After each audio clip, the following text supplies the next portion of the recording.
Hey folks, welcome back to the podcast. This week, I'm going to be doing something different. I'm taking off my TSW hat and I'm putting on my film studies hat because today I have a very special guest. He is a friend and former colleague, and he's here to talk about his new film, Audio y el Caimán. And let me read you this description. It's super cool. So it's about Audio Caña, a charming 60-year-old farmer in rural Venezuela. He believes there is a giant alligator living in his pond. With his family's assistance, he's determined to prove its existence to his friends who are often dissuaded by his exaggerated stories. This is a really special, magical film. It's won several different awards, including the Grand Prize at Festival Regard, and it's also the official selection at the Miami Film Fest, the official selection at the Sheffield Doc Fest as well. So it's doing well, and I hope that very soon this film will be widely available to everybody. So without further ado, let's welcome the director of Audio y el Caimán. This is Andrés Estrada.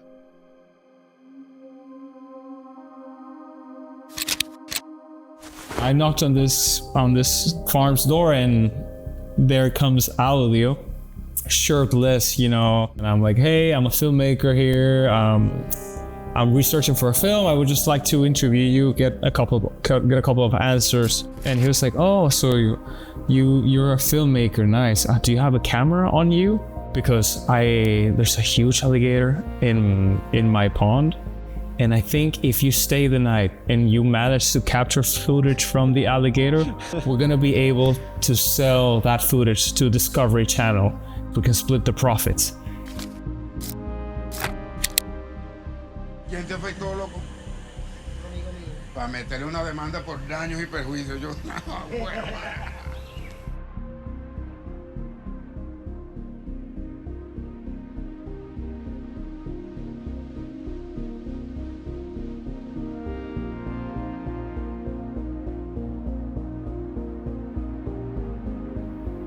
All right, Andrés, welcome to the show. How are you doing, man?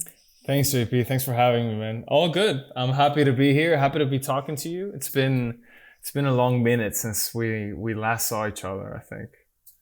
Yeah. I can't remember the last time we spoke. I think that was maybe in 2021 or 2022. Time is like speeding up. I feel like it's crazy. I know. I think last time I saw you was probably in school before COVID, so 2020. So it's been 4 years now. And we stayed in touch here and there via Instagram. I've been following, of course, your journey, and I'm glad to see you doing well and keeping healthy and nourished. So at least I haven't lost track of you. So I'm glad to see you doing well. And of course, our love for drumming has also kept us in contact a little bit here and there. Oh, thanks. Well, thanks for saying so, man. I'm glad you're doing well as well. I mean, when I saw that, I saw your posts about Audio y el Caimán, and I was like, that looks really cool. I gotta talk to him. About it. So yeah, let's dive in, man. Thank you for sending me the link. I think I've watched it maybe 3 times, and I think the third time was maybe like 15 minutes ago, just to make sure I had seen it. And we'll play the trailer at some point for the audience. I'll put that in later.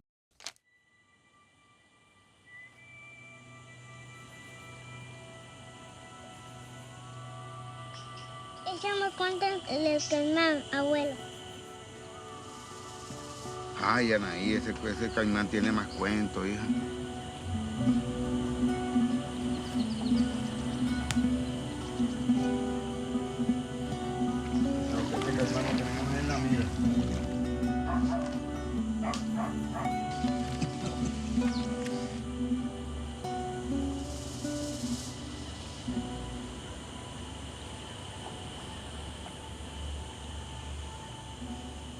¿Quién te afectó, loco? Para meterle una demanda por daños y perjuicios. Yo, no, bueno.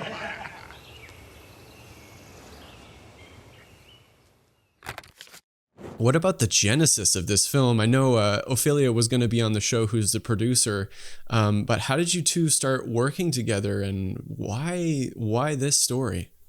Well, thanks for watching. I hope you're not tired of it by now. I know it's a No. You must No, speak man. Spanish after the third time. Well, the project came about it came about when I was researching for a feature film in Venezuela in the plains. I was researching for that feature, just interviewing people and knocking on doors. And there was this particular farm that I really, really found like beautiful from afar, like very small farm.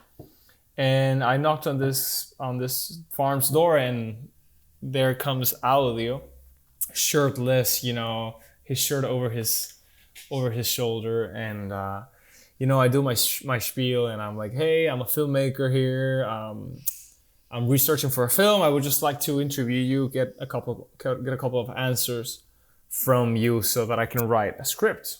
And he was like, oh, so you're a filmmaker, nice. Do you have a camera on you?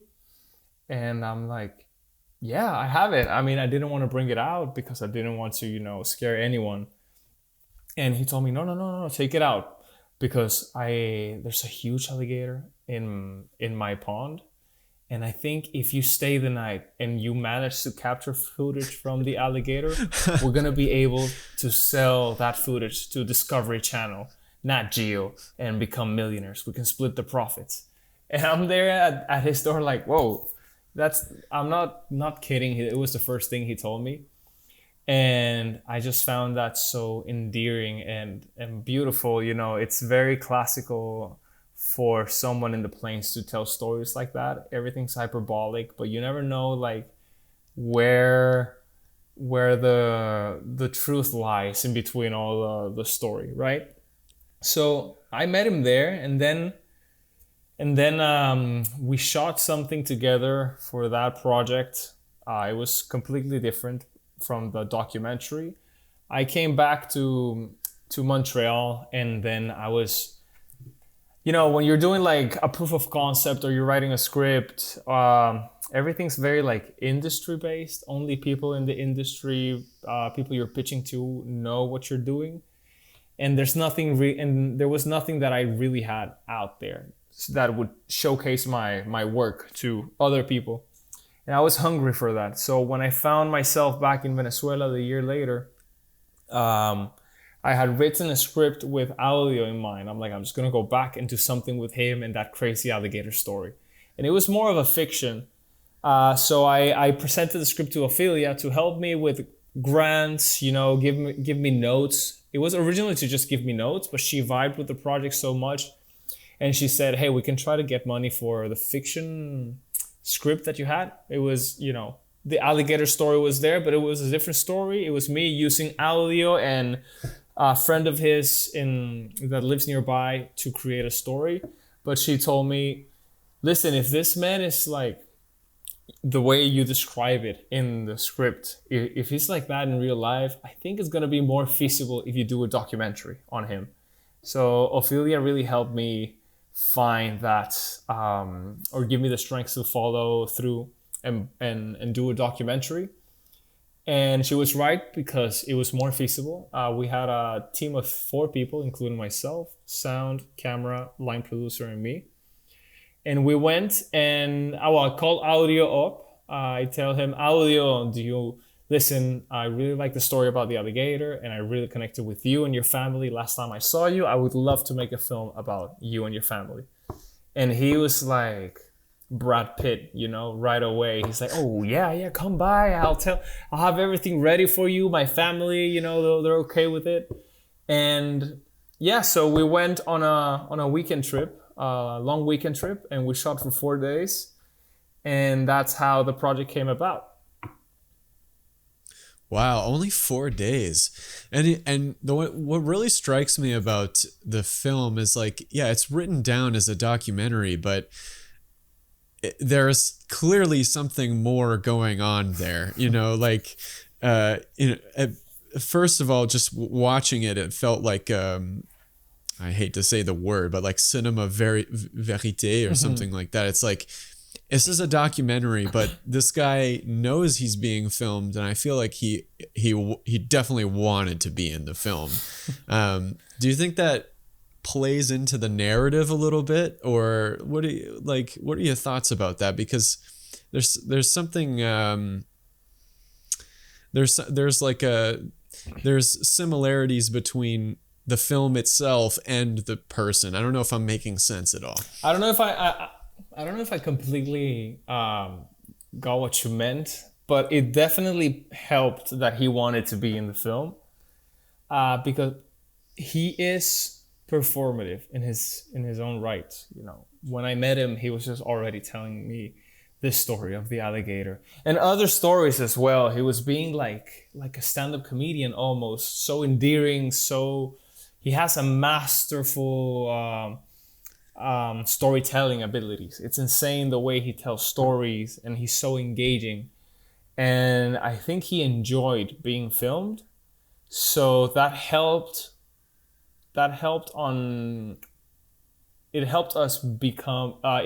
production be more at ease with shooting a subject that might be too wary of being recorded or whatnot. So whenever we needed him to lean into something, he would do so naturally, and he would oftentimes forget that we were there.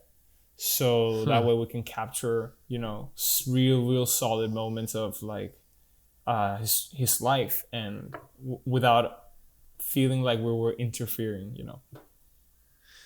That is kind of what I meant, because you know, when I think of a documentary, and I guess in the contemporary sense, you have a lot of handheld camera teams who are always trying to like follow somebody and trying to catch something. But what I notice is that these are almost all of them are static shots. Everything's set up. And it's interesting that you said before that you initially wanted this to be a fiction, because it kind of feels like a scripted fiction, even though it's a documentary.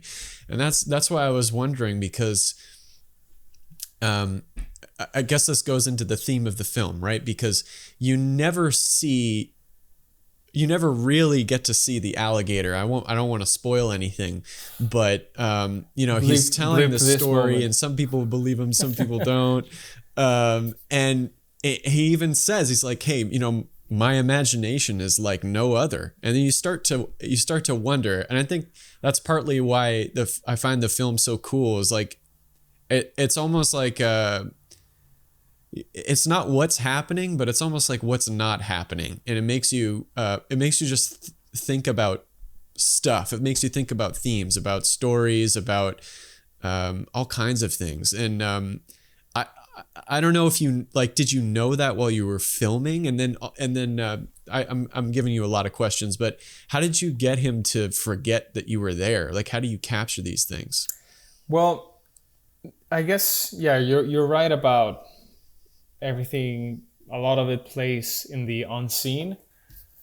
I always knew that it was more of a story about storytelling and the power of storytelling, and how he harnesses that to build community, to get closer to his family, to his granddaughter, and create a space where everyone's engaging in that. So the alligator itself, to me, is secondary, whereas his use of storytelling is what the film's about. And you see him in different moments in the film where he's telling other stories to other friends of his. So, but yeah, I mean, you know, I wanted to make a documentary that, yeah, you're right, doesn't feel like a proper, like more of a, I guess what you would think a documentary would look like. I'm not the one inventing this. There are plenty of documentaries like this. I just like to be in that fine line between reality and fiction. And there are certain moments in the film that we would propitiate. Is that a word? Propitiate? Am I translating from Spanish to English? Proprioception? No, I guess we were pushing for like, Okay. let's have him sitting down in front of the lagoon, and have him talk to his granddaughter. Those are moments that we kind of like made happen. Other moments we were just like literally following him. Like, where are you going now? And he's like, oh, I'm gonna go pick up a cement truck. We were like, I guess we're going with you. So what we always tried to do was like, where are you heading? Like, once we were there, where are you going? Like, oh, I'm gonna go to this place and talk to this guy because I need to ask him how many cement bags we got. All right, so now I knew where the guy was. I knew where he was heading. I'm like, wait for a second. Let me just set up the camera there. And we would set up in a place where we wouldn't intrude necessarily. And I guess having a static camera helps the subject feel more, especially a camera that sometimes is far away, feel more at ease. We could have gone handheld and closer, and then they may feel the presence of the camera and it's uncomfortable. So that's how we made it happen. And it also came from a friend of mine called Rodrigo, who's a DP, and he told me that for a film of his that I really, really liked, he used a camera to create cohesion and coherence in a documentary, because he didn't necessarily know what was going to happen in front of the camera, but he knew that if he had a locked camera, or it's always handheld, if you had one particular style that's constant throughout all of the footage that you have, then you would have something that at least visually looks coherent, no matter what happens, so that it could cut well together and it would create the illusion of like, coherence, essentially. So that's why I went very strict with like camera on sticks all the time. And thankfully the footage came out really well. It was Gerard Ucati, the DP, who killed it. And it helped give the footage that coherence that we needed because of the uncertainty of a documentary. And it also makes it look more of a cinematic or fictionalized, because, you know, the shots are very well thought of and look very well composed. That's not typical of your stereotypical documentary, I guess. Yeah.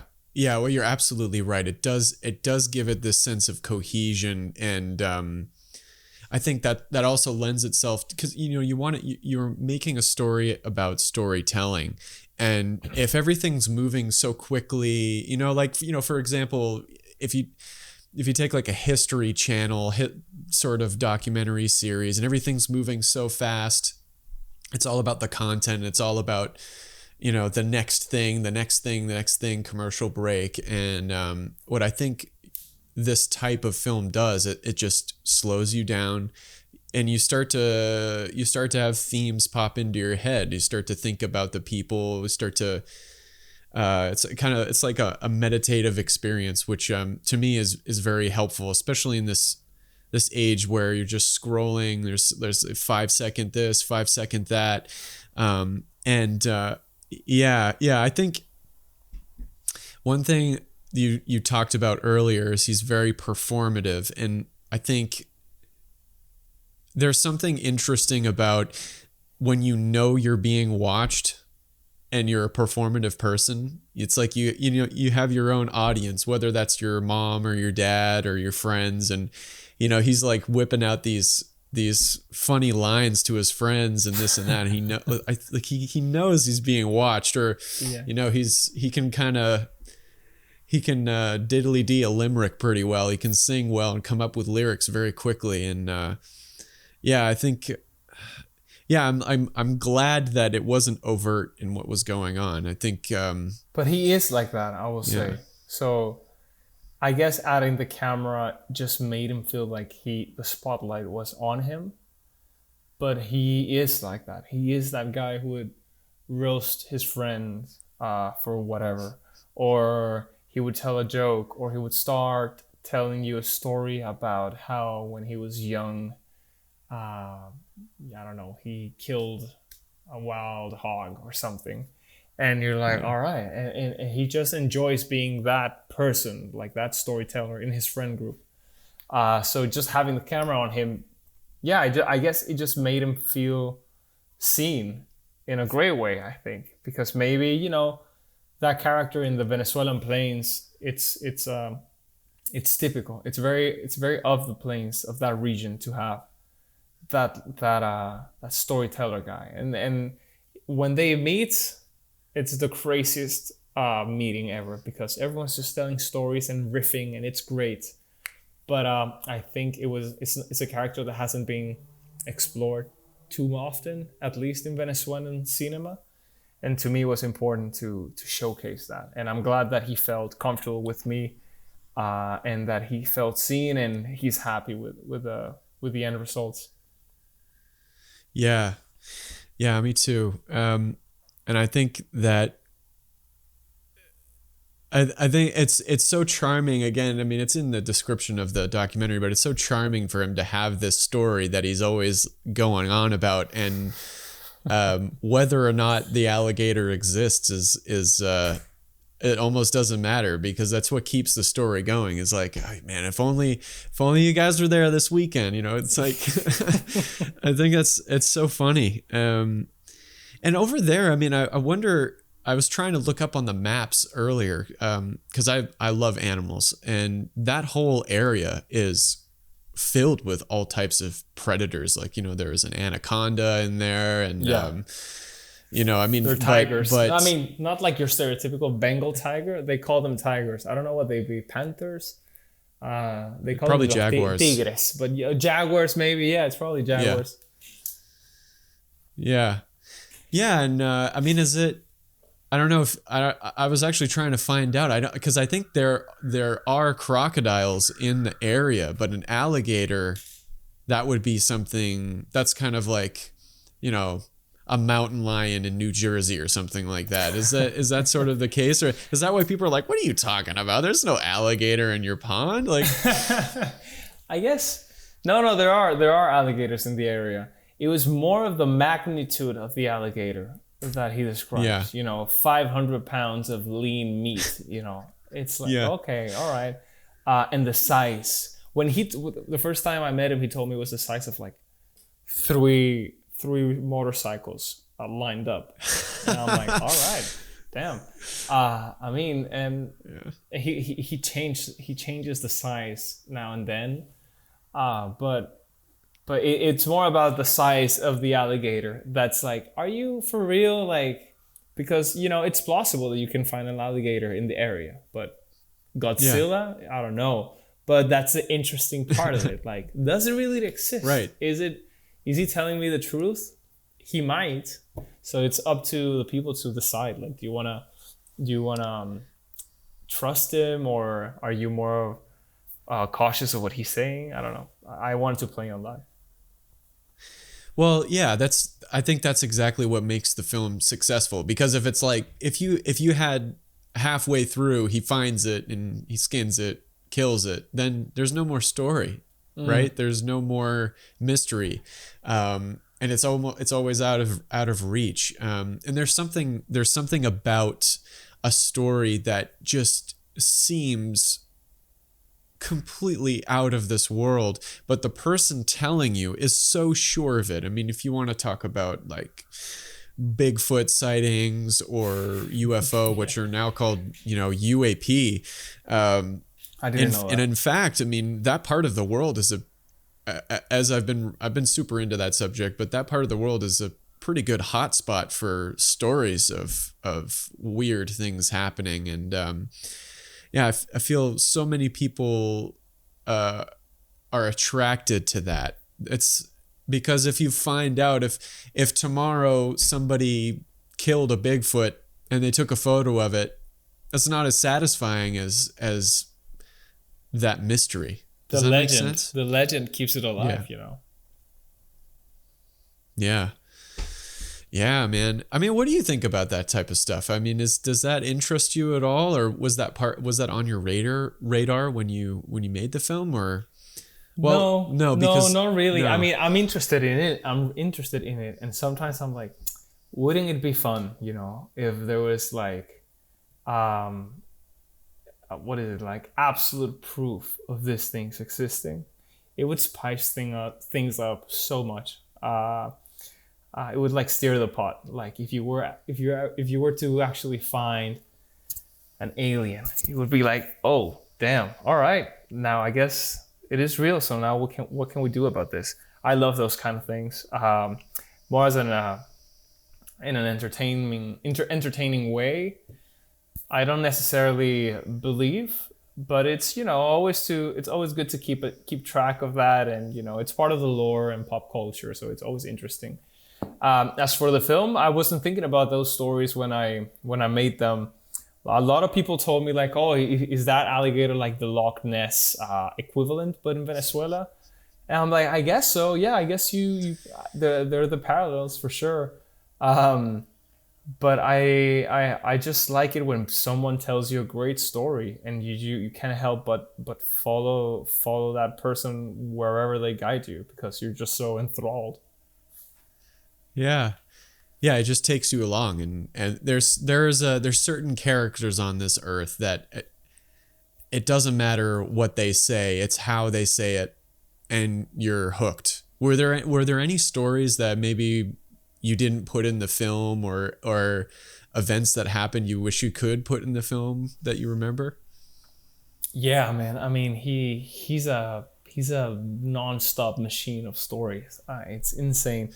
I mean, there was a whole bit where I told him to invite friends. He wanted to have friends over, so he cleaned the pool up, and I bought food and drinks for his friends, just to have them there and interacting. So it was a larger group of friends. What ended up in the film is just that one friend that he sings with. That's his closest friend. But we had a whole section where they're debating about the existence of this alligator or not. Then audio saying, we killed a huge anaconda, and no one is like, yeah, everyone's like, yeah, audio, whatever you say. And then he's like, he brings the the carcass of this anaconda, and they're like, oh shit. So I wanted to play on that, like, oh, people that don't believe him, like the anaconda could prove that, oh, he's for real, and other stories of like, he was the president of the cement factory in the early 2000s or late 90s. And he would tell the story about how he went to a conference in the Hilton Hotel in Caracas, the capital of Venezuela. But he went with his working clothes, right? He was just like with his citizen clothes. He wasn't wearing a suit or whatever. And apparently he was meant to have an important meeting at the Hilton. And then there was a beauty pageant happening that same day, and he wasn't allowed in because he wasn't wearing the right clothes. And he's like, hey, I have a meeting with a French guy that is bringing us whatever cement thing we needed, and he's waiting for me in the presidential suit. And the security guards are like, no, man, you're crazy. What are you doing? You're just trying to sneak into the beauty pageant thing. And he's like, no, it's for real. So apparently he followed his way up to the presidential suit because the French guy came down. He got notice of it, and he's like, you have to let this man in. You don't know who he is. He's the president of the. He wasn't the president of the cement factory. It's the president of the union of workers of the cement factory. But he was there to negotiate things. And he tells you that story and with his crazy details that I don't want to disclose here because sometimes they're a bit R-rated. And then, you're like, okay, yeah, that's interesting. That's hilarious. And then he pulls up a photo of him in a suit talking, like giving a conference in front of like a lot of people in the cement factory. So I guess he was the president of the union of workers. So why would I disqualify that story? And, little things like that I would have liked to keep, but I just try to focus it more on the one story so that Otherwise, I could have just made a feature film, and I would have been happy to, of like just bunch of stories. I could just stare at him looking at the horizon, you know. But yeah, so little things like that. I wish I could have gotten into the cut, but essentially they weren't serving the purpose. That's so cool. Yeah, it seems very much on brand from what I remember in the film. It's like it's like you don't know whether or not to trust him. He's so confident about what he says that it's like the type of person that will tell tall tales, but then he's like, no, this is real. And look at this car, and you're like, oh damn, okay, something happened to you. All right. Yeah. Yeah. Do you have a favorite story like that? Like Bigfoot or something that you're like, okay, this is interesting. Well, thank you for asking. The person that I knew in my family was my grandfather on my mom's side. His name was Alfred, and he passed away in 2022. But he was one of those guys like Audio, who he was just such a good storyteller. And he would have dozens of stories where he would just diss somebody, and he would, sometimes you wouldn't even understand what the heck he said, but you would start laughing because of the way he told it. But there was this one story he told me I will never forget, and it's why I'm so interested in the unknown. He was a fisherman. And he would wake up at like before the sun rose to get to the beach, because this is in Maine, I don't know, like the 70s or something like that. And so he said he would park his car, and then he would have to walk through the forest to get to the beach. So it's pitch black. And he said he's carrying all his things, he's looking at the ground, and he's walking around. And he said the whole area around him got lit up. Like it was like baseball bleacher lights just poof, right all over him. And he's like, what the heck? And he said when he looked up, there was an object that just went shoop and just went right over the horizon, over the ocean, gone. And it was one of those things where I first heard it and I was like, I don't know if like because sometimes he would tell me things that weren't true, like, you know, and I wasn't sure. I was like, he knew I was interested in aliens and stuff like that. And I'm like, is he telling a tall tale just for me? But over the years, I would ask him about it over and over and over again, and he would tell it the same way. And the other thing too, I'm like, could that have been an asteroid or a comet or something? Because if you look up at the right time, an asteroid that flickers at the right moment. But he was a smart guy, and he was pretty convinced that was something anomalous. So yeah, that's my story. And what do you think it was? Man, I don't know. I wasn't there. I tried to stay open-minded on both sides, because I know that, you know, there are people who, even if they tell some true stories, they'll tell some white lies as well. So I don't know, but I think there's enough people in this world who tell stories like that are credible, that are respectable, and have no reason to lie. Stories just like that. So I'm more inclined to think that it was something special. I wouldn't rule out a comet or an asteroid, but yeah, I was thinking that. Yeah. Have you seen anything like that or any?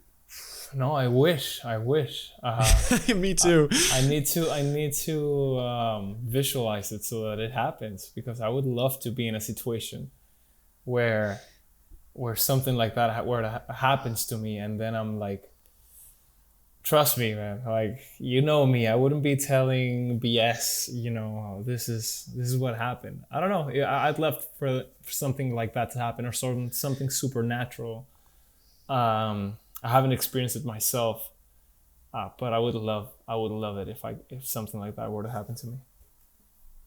Yeah, well, there's I don't know if you've heard of it, but there's a documentary called is it Moment of Contact, I think it's called. And it's by a documentarian named James Fox. He's one of the more respectable people in the UFO UAP field, in that he doesn't come across as like a grifter. And he flew down to Brazil, a place called Varginha, Brazil, and I think it was in 1997 or 1996. There was this whole event that happened in Varginha where this guy, who he interviewed for the second time ever, he had like disappeared after his first interview in the 90s, and he finally found him. And this guy said he was driving at night and he saw this object floating. He said it looked like an aircraft that was about to crash, and so he thought, oh my god, I need to go, I should help. And he parks his car and he goes to this wreckage, and doesn't look like a normal airplane. And then you have all sorts of weird reports around the area of Varginha, like people saying that they saw lights. There was 3 young girls at the time who were walking. They were playing in their neighborhood, and they described the same thing, that they saw this creature huddled in the corner in this empty lot, and that it looked afraid. And their mother backs up the story as well. And there's just these weird coincidences. They don't seem like coincidences, where all these different people say the same things. And these are people who, they don't want their faces shown, or they're really hard to find. They don't want to be famous. They don't want to be, called crazy, but they can't help but say that something happened. So that kind of stuff, I think is really cool. I'd love to do some sort of project eventually down there, because there's a lot of weird reports of stuff like that, and I don't know what to make of it. I don't know. I'm just happy the stories exist. It just makes life so much more interesting. Yeah, for sure, man. Well, this is awesome. I'm so glad that I just want to congratulate you on the film. I really liked it. Are you gonna? Thank you, man. What's the pathway for Audio Caimán from here? We're still gonna show in other festivals. Get the movie seen in as many places as possible. Connect with people. Try to attend to these screenings so that always connect with more audiences, and then I hope it'll be online next year. We're figuring something out with a distribution agreement, and I hope that goes through so that it's widely available and people can check it out and reach audiences that never got the chance to watch it on a festival. Festival circuit's so niche. But you got to go through it. It's important to go through it. And then, hopefully next year it'll be online. That would be so cool. I really do think that if it was out there and available, people would watch it. There's so many short films out there, especially with the advent of YouTube and stuff like that. I mean, I don't know if that's where you would want to put it, because you said you were talking with distributors, but I've just seen people who have put on short films and they get millions of views if it's interesting enough. And yeah, man, I'm so glad that this happened, dude. It's so cool. Thank you, man. Thanks for having me and for being so kind and having seen the film 3 times. It's impressive. I appreciate that. And yeah, man, hopefully, I don't know where it'll land, but for sure somewhere where people will be able to watch it. Sweet. So for anyone out there who wants to watch this film, is there a way they can watch it at all, or is it all closed in for now? Right now, we're doing mostly festivals. If you're in Miami, we're playing Cinema Venezuela, which is I think it's more of a showcase than a festival from Venezuelan films that came out in 2024 that had done the rounds. And right now, that's the one that I'm thinking of. We're waiting on a few answers from other festivals, as usual. And everything will be notified via our Instagram account, which is at audio y el Caimán. Same, spelled the same way as you would the title. And for those wondering, audio y el Caimán means audio and the alligator, or audio. It's just audio is the name of this person that we're focusing on. It might be confusing, but I just like his name very much. Yeah, me too. Is that a common name in Venezuela? I've never heard that before. No, man, it's not common at all. But what a name, you know. Yeah. What a name for such a particular human being. And it just makes him more memorable. I love it. I love his name. Yeah, me too. Yeah. Really great film, Andres. Thank you so much for coming on the show. JP. I wish you the best. I wish you to the best, man. Thanks for having me. Yeah, man. Peace out.